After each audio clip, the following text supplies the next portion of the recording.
Apa kabar teman-teman semua ya? Kali ini tips penanaman tomat rampai. Apa ini tomat rampai teman-teman semua ya? Teman-teman semua kalau kita pernah makan sambal yang khas Lampung yang makannya sampai lahap banget, itu adalah tomat kecil untuk tambahan sambal yang khas Lampung. Nah, ini kurang lebih adalah seperti ini. Sambalnya sambal dengan tomat rampai. Ya pedes tapi gimana gitu ya teman-teman semua. Karena tomatnya cukup kecil-kecil, bukan tomat yang besar-besar seperti itu teman-teman semua. Nah, ini adalah perbedaan tomat dengan tomat rampai atau tomat dari Lampung ini. Ini adalah ukurannya, kalau tomat diameternya kurang lebih 2-5 cm atau lebih, bentuknya bulat hingga lonjong ya. Kemudian rasanya seimbang antara asin dan manis. Ya, kemudian lebih umum digunakan sebagai sayur ya yang berkuah, ya salad atau sambal tomat seperti biasa. Sementara tomat sampai ini sangat kecil ya, 1-2 cm, mirip tomat cherry atau lenca ya, ini ukuran atau bentuknya. Kemudian dominan asam ataupun kecut dengan aroma yang sangat menyengat ya, yang sangat menyengat dan khas ya. Ini kemudian yang sangat menjadi dominan kecutnya ya. Kemudian populer di Lampung ya sebagai bahan utama sambal atau seruit ya dan terasi. Kemudian aromanya lebih kuat daripada sambal tomat. Nah, kandungan vitamin A-nya 2 kali lipat daripada tomat, dan kandungan vitamin C-nya juga lebih tinggi ya. Ini kemudian secara botani adalah tomat rampai ataupun Solanum pipinellifolium merupakan kerabat tomat liar, bukan tomat sayur seperti yang di pasaran. Jadi ini bukan satu kerabat dengan tomat sayur ya teman-teman semua. Baik, nah kemudian bagaimana caranya? Yang pertama adalah kita pilih biji dari indukan ya, kemudian yang sudah tua sekali ataupun warnanya sudah tua sekali ya, kemudian kita tebar dalam satu polybag yang sudah diisi dengan media, ya ini bisa baru ataupun bisa bekas ya, bekasnya apa begitu, kemudian kita tebur di situ. Nah, ditutup dengan selapis tanah yang tipis-tipis ya, kemudian ditutup dengan tanah ya tadi. Jadi kita setelah menyebar satu buah biji tomat rampai ya, kemudian ditutup selapis tanah tipis-tipis, kemudian disiram dengan larutan hormonik ya, biarkan kurang lebih sekitar 10 hari dalam kondisi ternaungi dari sinar matahari langsung dan sedikit agak gelap. Nah, ini air hormoniknya berapa? Kurang lebih sekitar 1 tutup botol ya, untuk sekitar 5 liter air ya. Jadi sedikit aja, mungkin kalau diambil dengan 1 liter cukup sedikit. Kemudian setelah 20 hari baru pindah tanam ke polybag atau ke media yang lainnya. Nah, kemudian cabut tanamannya dengan tidak merusak akarnya, yang baru bisa dipindahkan dan disiram dengan air. Jadi setelah 20 hari ini bibitnya bisa dipindahkan ke media polybag ataupun ke media yang lain ya teman-teman semua. Dan kemudian untuk tidak merusak akarnya maka dipindahkan dengan cara menyiram dengan air ya teman-teman semua. Kemudian dipindah ke polybag yang ukurannya kurang lebih sekitar 40 cm x 40 cm ya, dengan sebagian atas polybagnya dilipat ataupun tidak penuh ini untuk menjaga supaya tidak terjadi kekurangan tanah ya, ataupun karena nanti dimakan ya, pupuknya dan lain sebagainya, maka nanti akan tetap naik ke atas ya teman-teman semua. Maka dilipat ya polybagnya ya, kurang lebih sekitar 2-3 cm ya. Kemudian ditaruh di bagian tengah polybag yang baru ditanam dengan media sekelilingnya.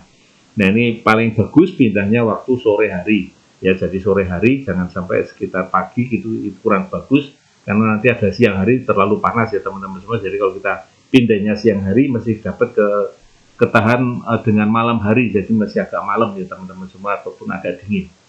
Kemudian timbun mendekati dengan 2 daun terbawah, jadi ini timbunnya agak sedikit lebih rapat dengan tanah dan mendekati dengan 2 daun terbawah, jadi ini agak rapat ke bawah. Kemudian sirami dengan sampai basah ya, sampai basah medianya ya, kurang lebih sekitar 5-10 hari berikutnya. Diberi supernasa yang tumbuh secara serabut dan dipupuk pertama dengan setengah sendok ponska melingkar 5 cm dari tengah. Ya, ini cukup jelas ya, jadi diberi dengan supernasa ya di sekelilingnya, jadi bukan langsung di bagian ujung tanaman, tetapi di bagian tengahnya, di lingkaran yang 5 cm dari tengah.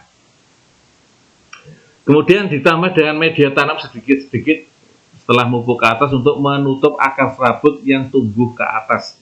Jadi ini kan tanamannya mau nggak mau ini akan naik ke atas, maka ini akan menutup akar serabutnya, maka serabutnya akan kelihatan, maka ditambah dengan sedikit tanah untuk menutup tanah yang di atasnya, ditambah dengan sedikit-sedikit.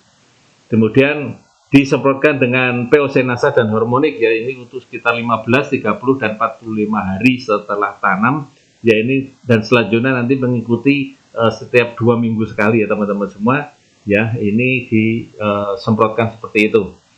Nah, 15 hari setelah tanam ada calon bunganya dan pupuk kedua Ponska dan NPK dengan perbandingan 21. Ini dosisnya cukup setengah sendok teh, ya cukup sedikit, setengah sendok teh ini jadi pupuknya seperti itu.